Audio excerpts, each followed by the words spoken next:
computer. Okay, now this presentation is being recorded. Okay, so as I told you last week, guys, since number of students are not enough to make presentations for all chapters, I said I was going to present the second chapter and the first chapter, the first introduction. So I'm going to present this chapter, which is the second one, and the next week, Kayla is going to present with Ian.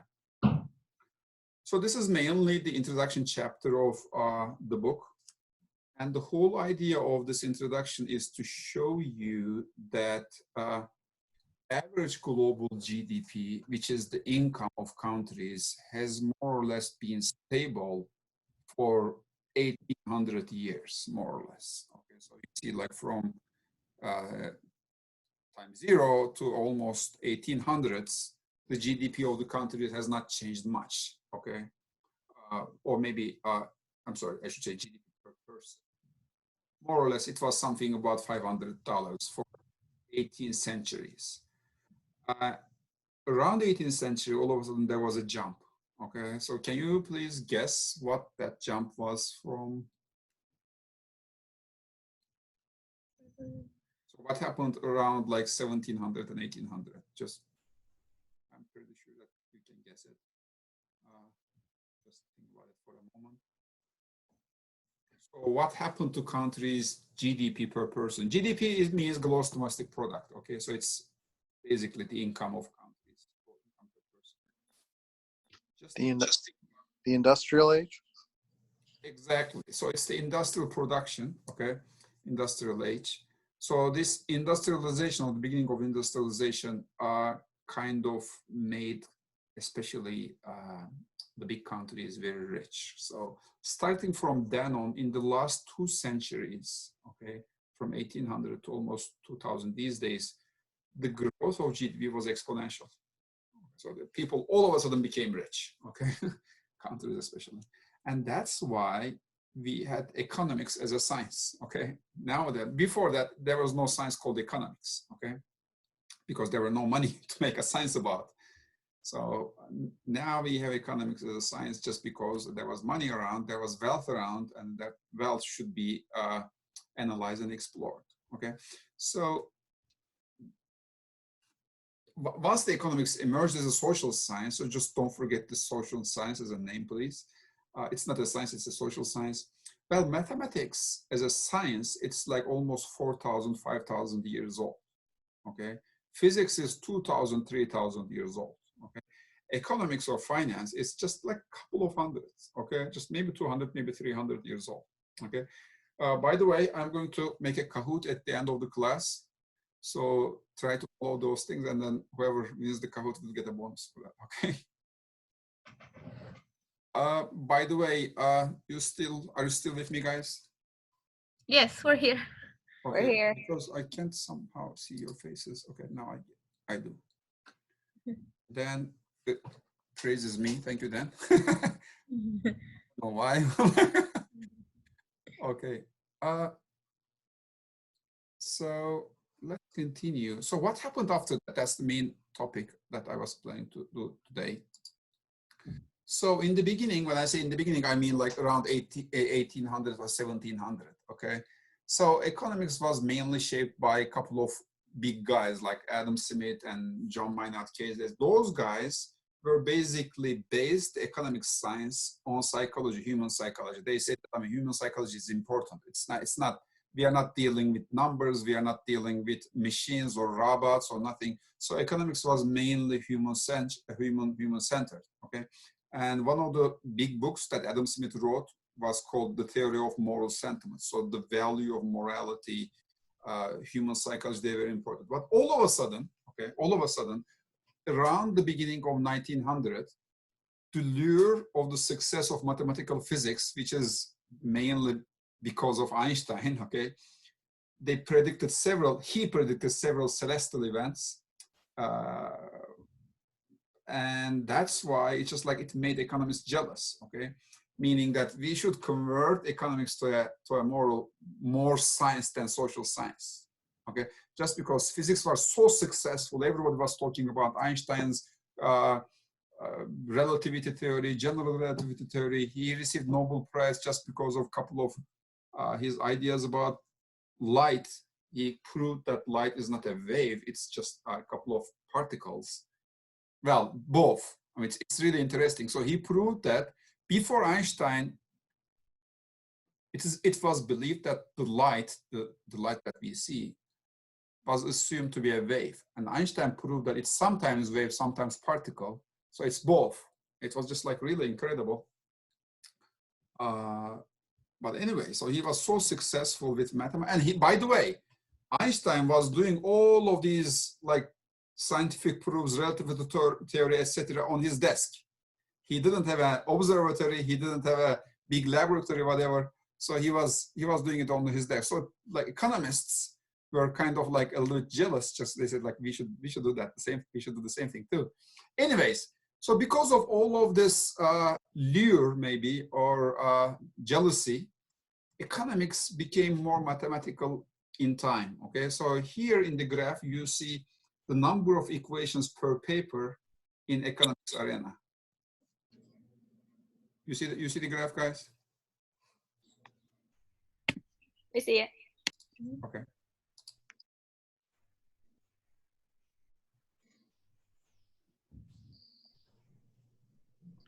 Okay, so this graph, forget about, like, I'm not going to ask you the graph is from a guy.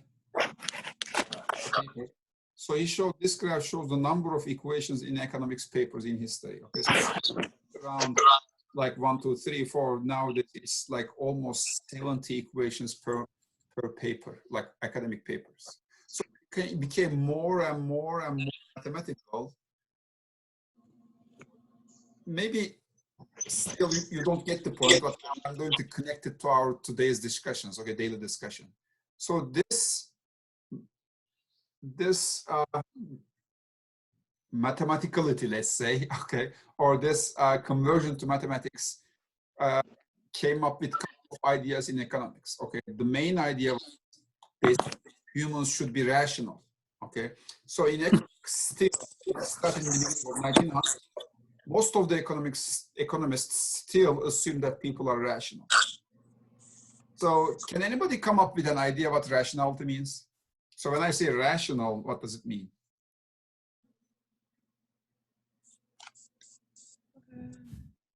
Okay, so this is a bonus question. So whoever answers this question, you can guess. I mean, there's no minus point. Just think about Something logical. Say it again. Something logical. Logical. Okay, it makes sense. So you get it, but I mean, I can get a couple of answers too. So what does it mean to say rational? So Trisha, right? Okay, Trisha, get one. Yeah, are people rational? So when I say people are rational, what do I mean? Okay, Trisha, It's like, they are logical.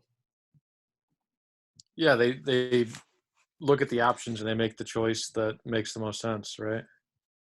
Oh, let me see who's talking. Is it Ian? Yeah. Okay, say it again, Ian, once again. It's like looking at the options and like making the choice that makes the most sense overall. Okay, that makes sense too. Okay, Ian, get one more bonus too. Okay, so rationality is more or less about, first of all, deciding according to reasons. Okay, so there should be reasons, which Trisha said logic. Okay, so you should be logical. So once you do something, there should be a reason. Okay, the second thing and second most important thing is you should be consistent. Okay, so if the same reasons happened again, you should give up, you should be coming up with the same answer. For example, if I show you a coffee, like one with brand and one without brand, okay? Well, let me tell you an experiment. This is a very famous experiment, but very easy experiment. So two groups of people were given two different coffees, okay? And they are exactly the same coffee, 2 cups, the same coffee, same exact coffee, but one says Starbucks on it, the one is just without a brand, okay? And they asked people how much money would they be willing to pay for those 2 coffees. One is without brand, the other one is with brand, okay? And as you can guess, most people just said like $5 to Starbucks coffee and $1 to other coffee, okay? So even though they are the same exact coffees.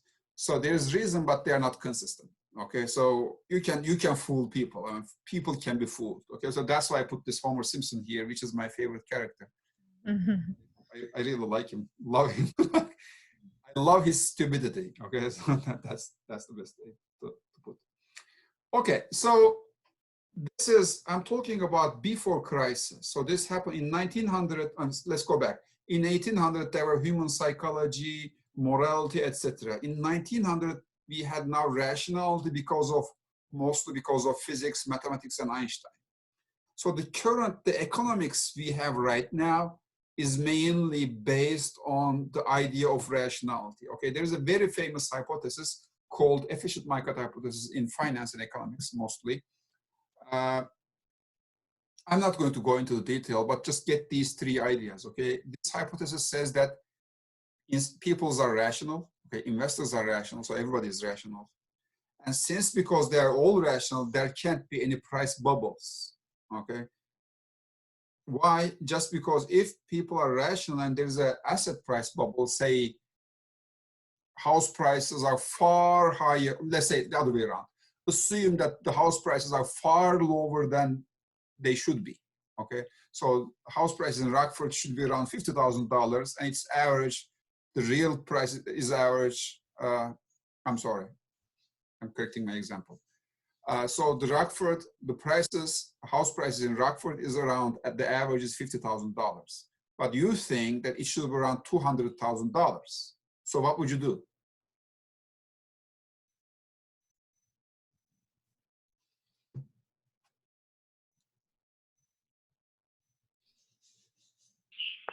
Take some of the houses off the market.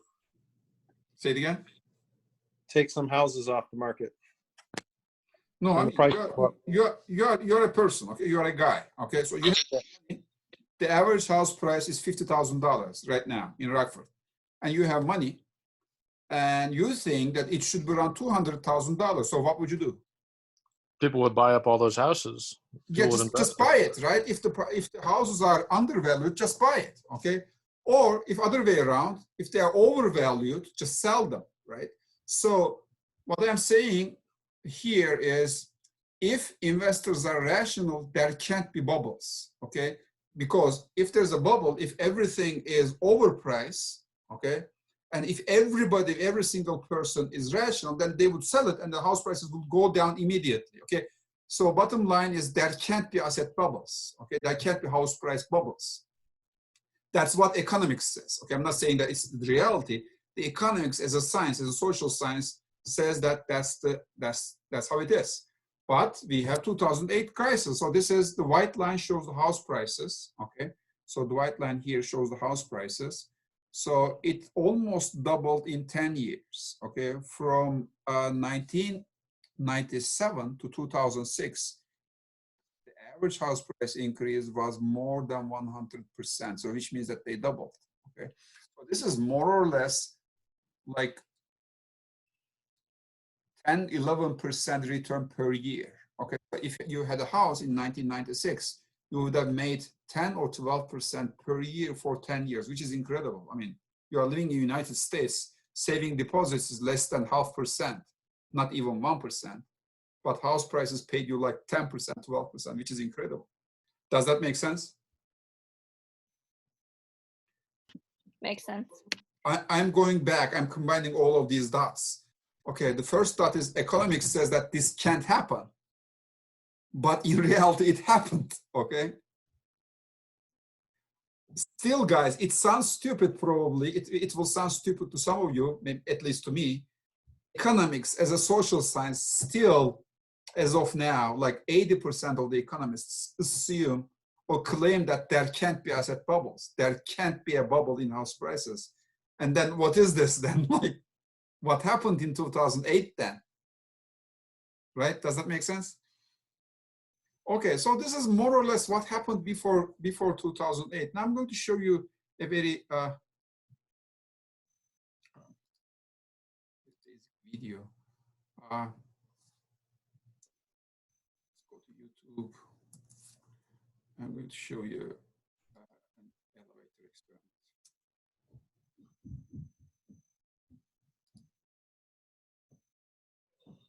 Okay, so can you hear? Do you hear the sound, or do I need to just fix it? I don't think Guys. I hear it. Okay, I'm going to open it once again. Just let me know if you hear the sound. Yes or no? No sound. No sound. Okay, just give me a second then.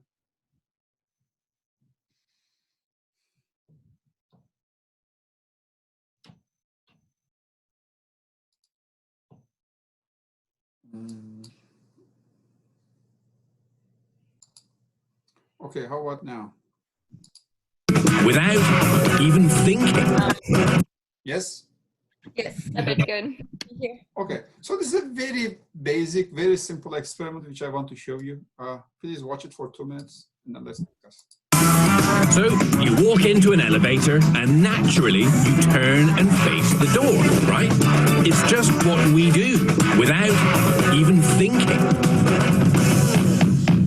Here on Would You Fall for That, we decided we had to pay homage to Candid Camera. How this man tries to maintain his individuality. So right now we are reenacting their famous test of conformity. The elevator experiment.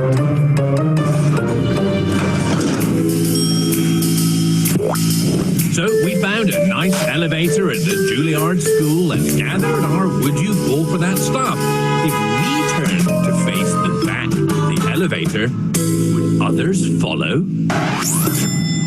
All right, in the blue t-shirt, that is Nadia. She is an innocent passerby. Has nothing to do with this. Everybody else in that elevator, they all work for Would You Fall for That. They are all in on the experiment. They are all purposefully facing the wrong way. Nadia is facing the front. You can just see the back of her head, wearing the blue t-shirt. That's Nadia. She is facing the front of the elevator like a normal human being. Everybody else is facing the back. We're playing this to you in real time, no editing, as it actually happened. Okay, floor 2. Rebecca gets off. Emily gets on. She also works for us. We're swapping people in and out to reinforce the behavior. Emily's acting like it's the most normal. Oh, Nadia's turned. Nadia, okay, her bag is slipping off her shoulder. She's nervously playing with it. Yeah. Nadia's now halfway round. Will she go any further? Emily gets off, Mike gets on. Again, Mike works for the show. Presses his button, faces the back like it's the most normal thing in the world, like he does it every day. Nadia is really feeling the pressure right now. I'm not going to see anyone else. Scott's making some small talk. He was on Celebrity Rehab, I think. Oh. Yeah. She's looking towards the back of the elevator because everybody else is. Floor 4. I love the guy. 4th floor, Mike gets off. Lauren gets on. Lauren also works for us. She's in. Oh, and Nadia has gone. The 4th floor, Nadia has turned all the way around. She's looking at the back of the elevator. That is not normal human behavior. Nadia is looking at the back of the elevator purely because everybody else is. Okay, you've seen it in real time. Let's play that for you again in fast forward. Nadia, turning. Turn. Did you notice anything while we were standing in the elevator? We were all facing one way, and we wanted to see if one person would do it, and you You did it, yeah. So you were wondering why. But you just went along with it without even questioning. Yeah. Social scientists refer to this as the Asch paradigm, when a person's own opinions and actions are influenced by the majority of the group. Okay, so please guess. These are my son's videos, by the way. Okay, so please guess why we. So what does it have to do with? What does it have to do with what I'm presenting here? You're asking if people are rational. Exactly. So what does this, at least short video, trying to show us about rationality? It's the herd mentality. So does that mean that people Everybody are was rational or buying irrational? houses at higher prices, and they continued to do it. Just because others are doing, right? So there was former Federal Reserve Chairman Ben Bernanke So he was telling his story from California days, and he was saying that all everybody talk about at cocktail parties was, what's your house worth now, and how much money are you making on your home? So it made working unnecessary because all you had to do was keep checking the real estate listings. That's all, okay, before 2008, because house prices were increasing. Everybody was buying houses just because their friends are buying houses. So that was mainly what happened. So we call it herding mentality, which does not prove, but at least show this video shortly, briefly shows us that people might not be always rational, okay? So I'm finishing my presentation with two slides. The first one is, there is this, one of the godfathers of economics, John Maynard Keynes. He said in 1932, I would predict the standard of life in progressive countries 100 years hence, like from now, will be between 4 and 8 times as high as it is today, okay? And he turned out to be right, like 100 years after. But please pay attention to his second prediction. He said, thus for the first time since his creation,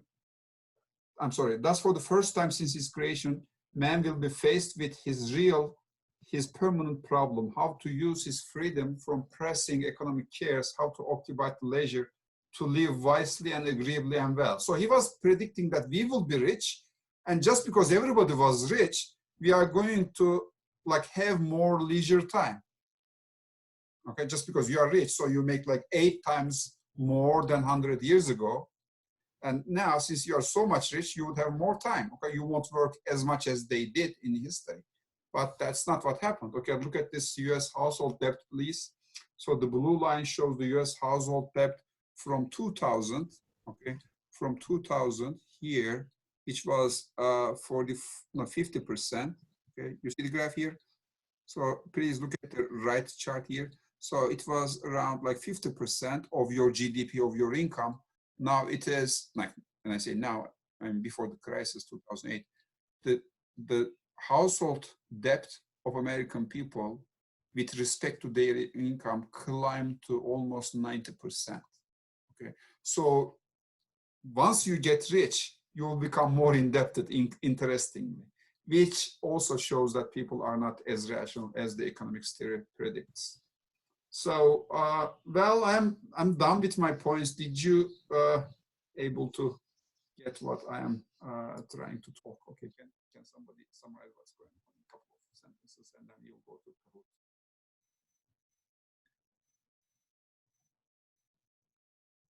Dan, are you there?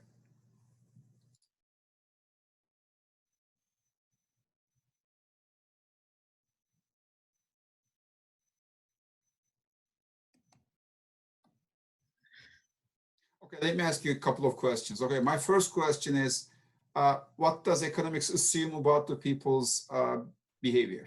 What is the main assumption? That they're rational? That they're rational, okay.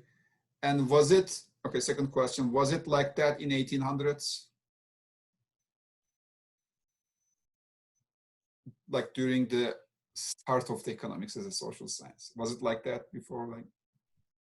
No, Adam Smith was mainly, Adam Smith and all other big guys in 1800s, the 1700s, they were assuming that people, humans as a psychology, we are affected by others. We are not as rational as mathematics or physics, but the economics were affected in the beginning of the 1900s. And now, why am I'm trying to tell you a history? Just because 2008 crisis, before 2008 crisis, maybe still economists were saying that there can't be any bubbles, and we had a bubble. That's mainly. Are you saying because they didn't, because of how much lower the GDP was, they weren't accounting for what people were actually, it was a theory, they weren't accounting for what people were actually going to do with their money? Exactly. Keynes, one of the godfathers of economics, was saying that once people get rich, they will have more leisure time. Okay, they will have more spare time. But we did not. You get richer, you work harder. You get richer and you work harder. And it's normally it doesn't make any sense on paper, but we are humans. Can anybody just try to find an explanation? Why do we work more once we get richer? Because you don't want to lose what you have. So you're motivated to work harder and Okay, harder to that's keep one it thing. and keep achieving more Okay. wealth. Okay, one thing makes sense. Okay, other answers. I repeat my question. Why do we work more even though we are richer 8 times richer than we had like 100 years ago? We are richer, but we are working more and we are indebted more. Maybe because we see other people, because we see what other people have and we want to keep up with them. Okay, that's one very good point. So we see other people and we want to keep up with them, which is also irrational. Does that make sense? On paper, it's not rational, okay? Rational, you know, if you are richer, fine, okay, just use your money, okay, go to vacation or whatever, but we did not do that, okay? So that's my main point of chapter 2, okay? If you understand this, fine, let's go to the Kahoot. Okay, now I'm going to give you a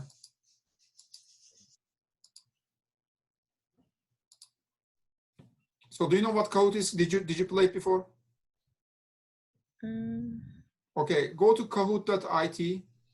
Let me write it down to chat screen then.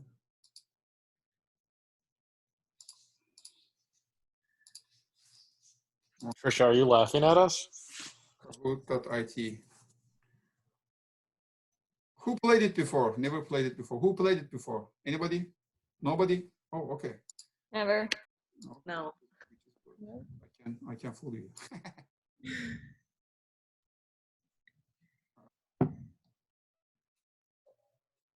Maybe I should share my screen once again.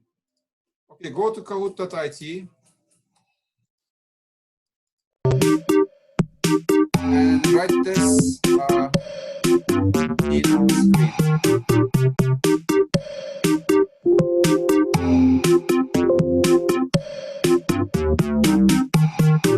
Say yes or no if you are with me or not. We just hear the music from you.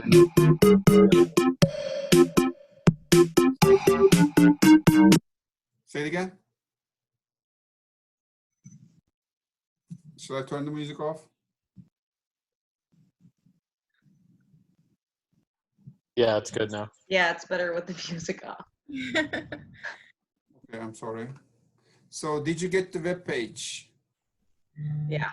Ian is here, Trisha is here, Kayla is here. Yeah.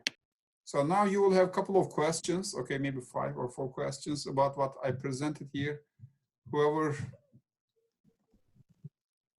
wins it, whoever is the first will get a bonus.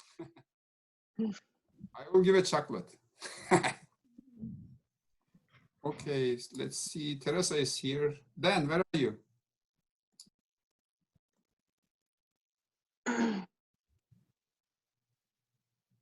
He's having issues with his internet. He's a technology guy and he's having issues. It just means less competition. Let's kill him. He's writing something on chat screen.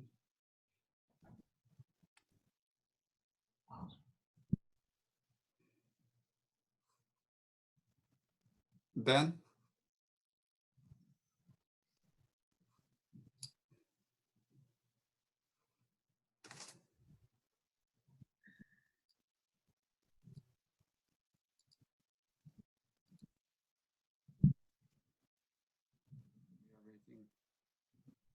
Dan's connection.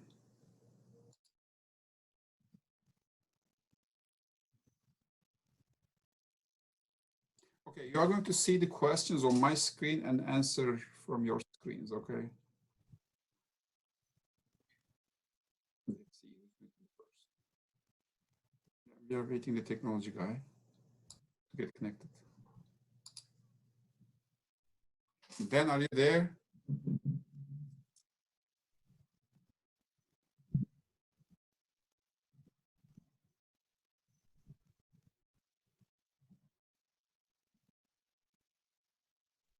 Oh, he's disconnected from Zoom too. Okay. So, okay, I'm starting then.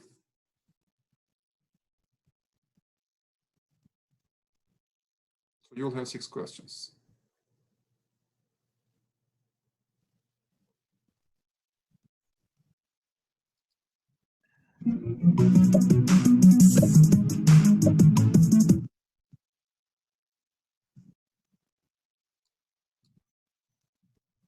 Ooh, okay. So 3 people said, okay, the correct answer is 200, 300 years old, right? 3 people said,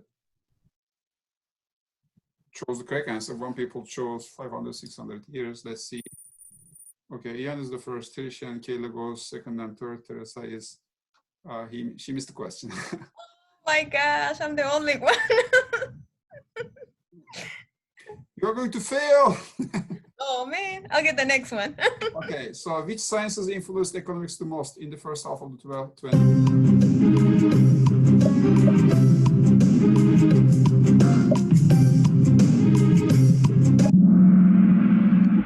Oh, mathematics and physics, right? Einstein, mainly. I totally missed the question on that one. I was fast. Oh, I'm sorry. Yeah, I messed that one up.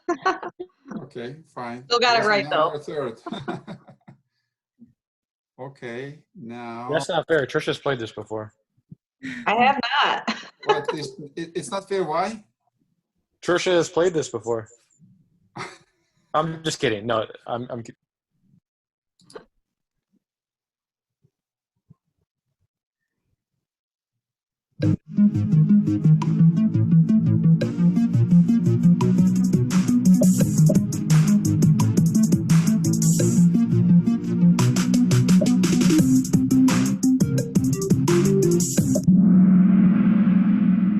Yes, efficient market hypothesis was saying 3 things, which are here. There is no asset price bubble. People are rational. And there are 2 things. So the blue one is right. Let's see who is. Ooh, Trisha. Trisha first. Teresa, you see, like. I'm getting it now. you climbed to the 2nd position now. Ian and Kayla. Can we you're start third. over? Okay, let's go to the next question. Okay,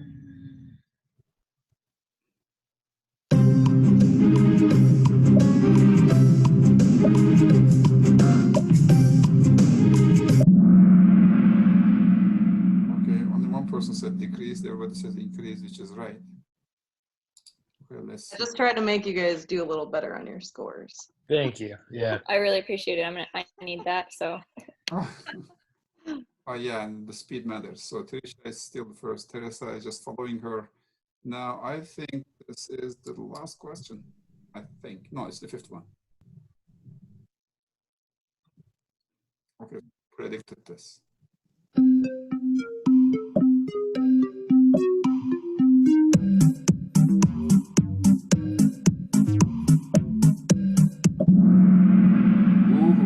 now everybody got the correct answer. And the podium. Ooh, look at Teresa. Okay, Teresa. That's exciting. You're faster than me. You see, never give up. No, I got the first one wrong. Okay, so your last question, guys.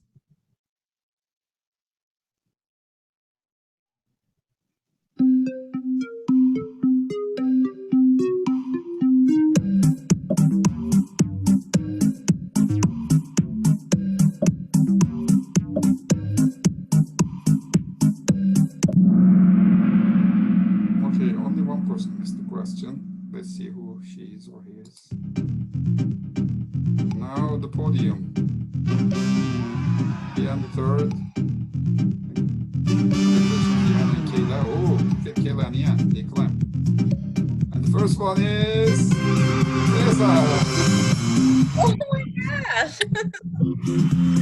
Okay, congratulations, Teresa. Dan, you missed the competition. I'm not sure how I went from 4th to 2nd so fast. I lost my last couple questions there. Well, thank you for that. Well, thank you for. It was not on purpose, so. Okay, thank you for joining the class and the test. Dan, thanks for not attending the test.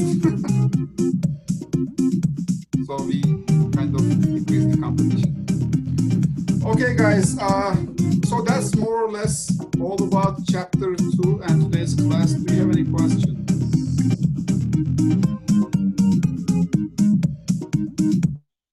I don't think so. About the class?